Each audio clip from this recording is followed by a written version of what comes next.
ሰላም ጤና ይስጥልኝ። እንዴት ናችሁ? እኔ ደህና ነኝ እግዚአብሔር ይመስገን። ዛሬ ይዤላችሁ የመጣሁት በጣም ቆንጆ ጤናማ የሆነ የቅቤ አነጣጠር ነው። የእውነት በጣም ተወዱታላችሁ። በጣም ልዩ ነው። ለቻናሌ አዲስ ከሆናችሁ ሰብስክራይብ በማድረግ ቤተሰብ ሁኑ። ለነባሮቹ ደግሞ እንኳን በሰላም መጣችሁ። ስለምታበረታቱኝ እጅግ አድርጌ አመሰግናለሁ። ወደ ቪዲዮ እንሄዳለን። አመሰግናለሁ።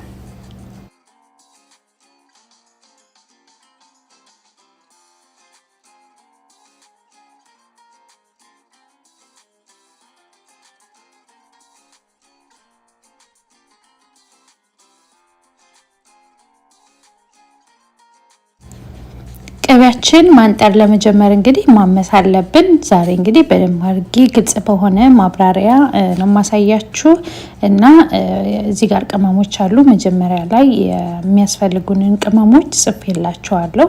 በሱ መሰረት እንግዲህ ሁሉንም እናዘጋጃለን። ከዚህ ጋር ቅቤ ያለኝ እሱም የተጠቀምኩት እንግዲህ ፒውር አይሪሽ በተር የሚለው ነው። እሱ በጣም ቆንጆ ቅቤ ነው። ከብቶቹ ሳር የጋጡ ናቸው እና እንደምታዩት እንግዲህ በጣም ልዩ የሆነ ቅቤ ነው። ካገኛችሁ ይሄንን ቅቤ ብትጠቀሙ በጣም ጥሩ ውጤት ታገኛላችሁ። እሱን እንግዲህ እኔ የተጠቀምኩት 12 ፍሬ ነው። ለ12ቱ ፍሬ ነው የማሳያችሁን ቅመም የምጠቀመው ማለት ነው። እናንተ 6 ካረጋችሁት እኔ የማሳያችሁን ቅመም ግማሹን ማድረግ ነው። ቪዲዮን ከወደዳችሁት ደግሞ ሳትረሱ ላይክ ብታደርጉኝ የኔን ቻናል ሳፖርት ታደርጉኛላችሁ። ስለምታበረታቱኝ በድጋሚ እጅግ አድርጌ አመሰግናለሁ።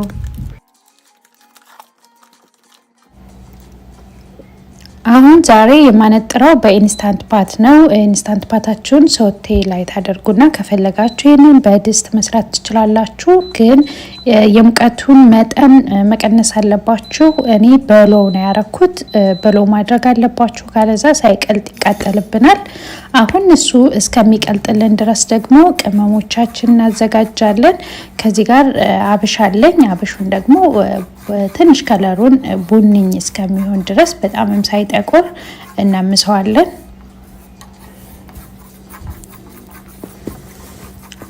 ይህንን አምሰን እንገናኛለን። እስከዛ ድረስ ያው እኔ የምጠቀመውን ቅመም የኔን ቅቤ ለማግኘት ለማመስገን ሁሉን እኔ የምጠቀመውን ሳትጨምሩ ሳትቀንሱ ብትጠቀሙት በጣም ቆንጆ የሆነ ቅቤ ታገኛላችሁ ማለት ነውና እንደዚህ ካመስን በኋላ ደግሞ ድንብላላችን ሞቅ ሞቅ እናደርገዋለን። ቅመሞቻችን በደንብ እንደዚህ ሞቅ ሞቅ ሲሉ ቆንጆ ቅቤ ጥሬነቱን ለቆ ቆንጆ ቅቤ ይሆንልናል እና መታመሱ ግዴታ ነው ብዬ አስባለሁ። ከዛ ደግሞ ነጭ ቅመም ደግሞ ትንሽ ነው ሞቅ የምናደርገው፣ በጣም ትንሽ፣ ብዙ እንደ አብሹ ከለሩ መቀየር የለበትም። ትንሽ ሞቅ ሞቅ እናደርገዋለን። ይኸው እንደምታዩት አላቆየሁትም። እኔ ባቆየሁት ስላልቆረጥኩት ቪዲዮን ይሄን በሚያክል በጣም በፍጥነት ነው ማለት ነው ሞቅ ሞቅ ያረኩት። አሁን ኮረሪማ ጨምራለሁ። ኮረሪማውንም ሞቅ ሞቅ አደርገዋለሁ።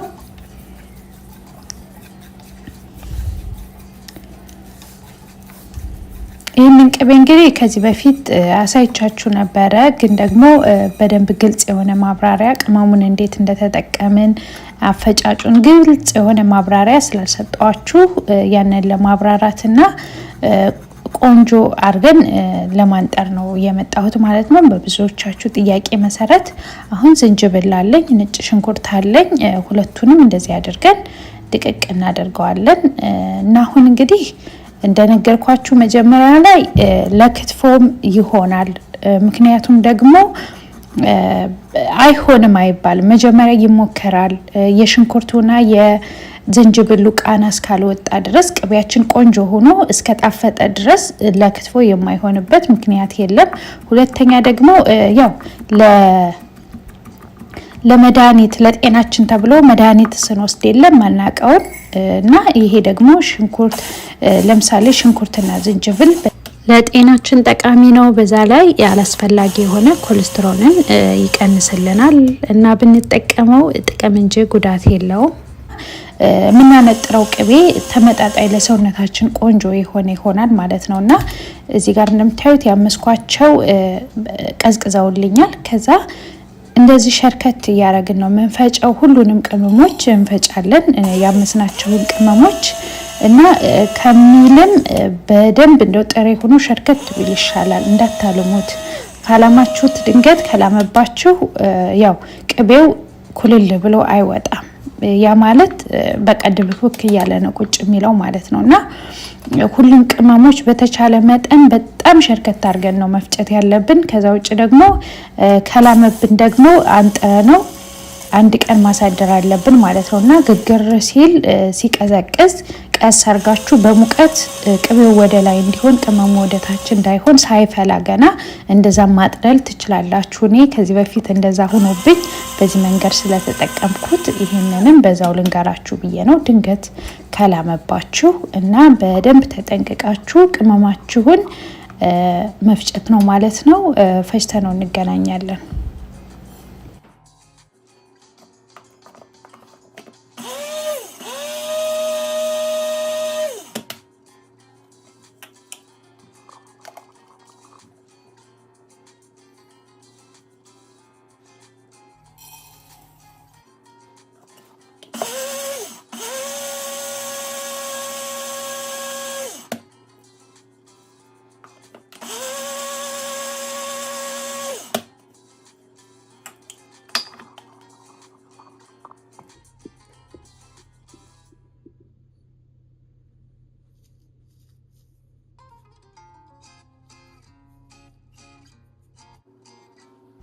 ቅመማችን እስከምናዘጋጅ ቅቤያችን ቀልጧል። 4 የሾርባ ማንኪያ ኮረሪማ ጨምራለሁ።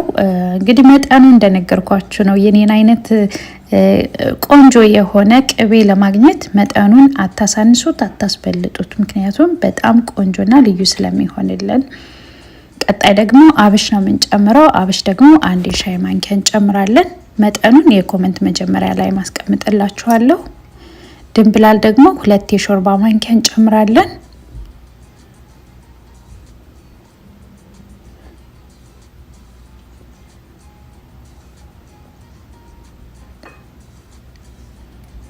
አንድ የሾርባ ማንኪያ ነጭ አዝሙድ፣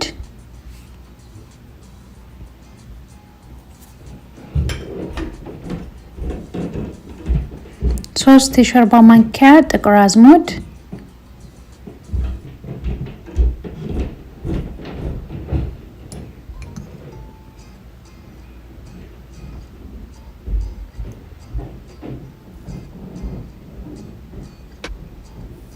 5 የሾርባ ማንኪያ ኮሰረት። እንደዚህ በእጃችሁ ምሽት ሽት ብታደርጉት ቆንጆ ነው።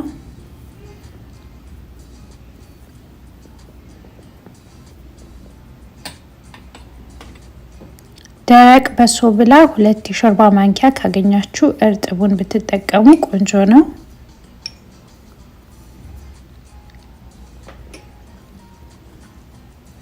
አሁን ነጭ ሽንኩርትና ዝንጅብል ለብቻ ለክቸው ነበረ። ዝንጅብሉ 1 የሾርባ ማንኪያ፣ ነጭ ሽንኩርቱ ደግሞ 1 የሾርባ ማንኪያ ከግማሽ ነው የተጠቀምኩት። እዚህ ጋር እንደምታዩት ቤዝል አለኝ። እንደዚህ ሙሉውን ከገዛችሁት ግማሹን ይበቃዋል። ግማሹን ብትጨምሩበት በጣም ቆንጆ ይሆናል። እነዚህ ቅመሞች እንግዲህ በጣም አስፈላጊ የሆኑ ቅመሞች ናቸው። አንዳቸውንም ከቀነሳችኋቸው የኔን አይነት ቅቤ ልታገኙ አትችሉም ማለት ነው። አሁን ደግሞ 1/4 የሻይ ማንኪያ በጣም ትንሽ ነች። መለኪያው ከሌላችሁ በጣታችሁ ብትን ብታደርጉበት እርድ እንደ ፍላጎታችሁ ማለት ነው። እኔ በጣም ከለሩ ሲወጣ ስለማልወድ ነው እና ለክትፎም ስለምጠቀመው ነው እና ትንሽ ነው በጣም ጠብ ያደረኩበት። እንግዲህ እርድም መድኃኒት ነው። ሁሉም እዚህ የጨመርናቸው መድኃኒት ናቸው። ለጣዕሙ ብቻ አይደለም ለመድኃኒትነትም ስለሚያገለግለን ማለት ነውና እነዚህን ሁሉንም ካደባለቅን በኋላ ለአንድ ቀን እናሳድረዋለን። ለምሳሌ ማታ ከሆነ ጠዋትም ወደ ማታ ማንጠር እንችላለን ማለት ነው። እንደዚህ አብረን ስናሳድረው ቅመማችን ተዋህዶ ቆንጆ ቅቤ እናገኛለን ማለት ነው። ቅዝቅዝ ሲል በኢንስታንት ፓቱ መክደኛ ክድን አድርጌው ለ12 ሰዓት ተዋለው። ከ12 ሰዓት በኋላ መልሰን እንገናኛለን። ከዛ በላይም ማስቀመጥ ትችላላችሁ፣ ምንም ችግር የለውም። ከ12 ሰዓት በኋላ ተገናኝተናል። አሁን እንደምታዩት እንደዚህ ሳይረጋ ጥልል እንዳለ ነው ያደረው እና አሁን ሶቴ ላይ እናደርጋለን። መጀመሪያ ያው ሚዲየም በሚለው እናደርግና ልክ በጣም ደግሞ እንደመያዝ ካለብን ያው በጣም ኃይሉ ከበዛብን ሎ በሚለው መቀየርም ትችላላችሁ። በድስትም ማድረግ ትችላላችሁ። እኔ ለመስራት በዚህኛው ስለሚቀለኝ ነው ኢንስታንት ፓት የተጠቀምኩኝ እንጂ እንደ ድስት ነው የምንጠቀመው። አሁን እጃችን ያው ማረፍ የለበትም ወይም ሎ ላይ አድርገን ነው ትንሽ እንኳን መተው ያለብን። ምክንያቱም ይሄ ድስቱ ስቴንለስ ስቲል ነው እና የመያዝ ነገር ስላለው ማለት ነው። እና ቅቤ በባህሪው ደግሞ ስለሚይዝ ነጭ ሽንኩርትም ዝንጅብልም ስላለው እና እጃችን እንደዚህ ሳያርፍ አንዳንዴ አልፈን ማማሰል አለብን። ካለዛ ይይዝብንና ቅቤያችን ያው ጥሩ አይሆንም ማለት ነው። እና እንደዚህ ያረኩኝ አንተከትከዋለው። እስከ መቼ ነው የምታንተከትኪው ብትሉኝ ደግሞ ይሄ ከላይ ያለው ነጩ ፓርት እስከሚጠፋ እኔ ፈጀብኝ 30 ደቂቃ ነው። እንደዚህ ሚዲየም እያረኩኝ አንዳንዴ ደግሞ እንደመያዝ ካለብኝ ደግሞ ላው ላይ እያረኩኝ ሙቀቱ ማለት ነው። እና እንደዚህ ቆንጆ አድርገን ትክትክ እናደርገዋለን። ቅቤያችን ቆንጆ ሆኖ ሲነጠር የሚገርማችሁ አይረጋም እና በጣም እንደዚህ በጣም የሚያምር ቅቤ ነው የሆነው። እና በግምት የሚሆን ነገር የለም። ብዙዎቻችን ነጭ ሽንኩርትና ዝንጅብል ስለተጨመረበት ለክትፎ አይሆንም እንዴት ይሆናል ትሉኛላችሁ። እና እኔ በጣም ሞክሬው በጣም ቆንጆ ነው። እና እኔም ከሰው ጋር ነው ይሄ ሙያ የተማርኩት ማለት ነው። በጣም ጎበዝ እንደዚህ በክትፎ በልቸው ቅቤውን በጣም ወድጀው ነው የተማርኩት ማለት ነው። እና በጣም የምወደው የቅቤ አነጣጠር ነው። ከኢትዮጵያ የመጣውን ቅቤ እንኳን እንደዚህ እኔ አጣጥሜ ያልበላሁት እውነቱን ለመናገር ይሄ በጣም ልዩ ነው፣ ለጤናችን ተስማሚ ነው። እና ሞክራችሁ ካልወደዳችሁት ብቻ ነው እኔን የምትወቅሱኝ ማለት ነው እንጂ በግምት አይቀመስም። በግምት ደግሞ ምንም ሊገመትም አይችልም ጣዕሙ ማለት ነው። እና 100% እኔ በቃ እተማመናለሁ ቅቤ ለሁሉም ነገር እንደሚሆን ማለት ነው። ለክትፎ ብትሉ፣ ለዱለት፣ ለምትፈልጉት ነገር ሁሉ ማለት ነው። እና አሁን ቅቤያችን ደርሷል። ዝጎንፊት ካለን በዝጎንፊት ካለዛ ደግሞ እንደዚህ ነጠላ ጨርቅ አድርገንም እንደዚህ ብናጠለው በጣም ቆንጆ ነው። እና እንደምታዩት ኩለል ያለ በጣም ቆንጆ ጣዕሙ ደግሞ ልነግራችሁ አልችልም። በጣም ልዩ ነው። ከዚህ በፊት የሰራውትን አይተው የሰሩት በጣም ወደውት የእውነቴን ነው የምነግራችሁ በጣም ወደውት እያመሰገኑኝ ነበርና ሞክሩት፣ ሁላችሁም ሞክሩት። ለጤናችንም በጣም ቆንጆ ነው። ለቀይ ወጥ ለሁሉም ነገር የሚሆን ቅቤ ነው ማለት ነው። አይሆንም ከማለት ሞክሮ አይቶ ደግሞ ወይም ደግሞ ያኔ የእውነት ነው ወይ የተናገረችው ወይስ ደግሞ ለክትፎ አይሆንም የሚለውን ማረጋገጥ ትችላላችሁ ማለት ነው። ይሄ የኢትዮጵያ ቅቤ አይደለም።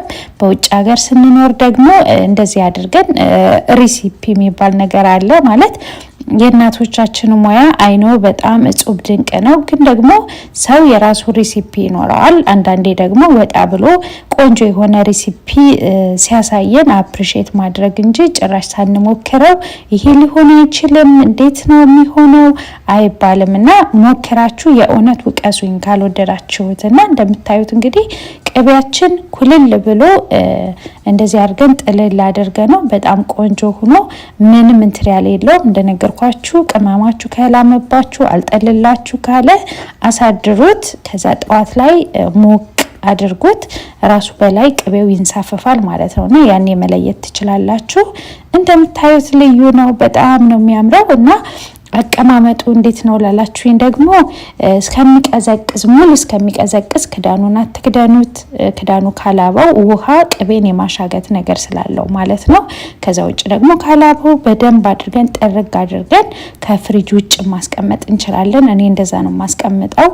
ከዛ ውጭም ደግሞ ፍሪጅ ማስቀመጥ ትችላላችሁ። እኔ ግን ከፍሪጅ ውጭ ነው ማስቀምጠው ማለት ነውና እና እንደነገርኳችሁ ከላይ ክዳኑ ያላባው ወይም ደግሞ ትኩሱን ገጥማችሁ ከድናችሁት ከሆነ በደንብ ማድረቃችሁን አትርሱ። ካለዛ ይሻግታል ማለት ነውና በዚህ መልኩ እንደወደዳችሁት ተስፋ አደርጋለሁ። በሚቀጥለው ቪዲዮ እስከምንገናኝ ድረስ ቸር ያገናኘን። ቻው ቻው።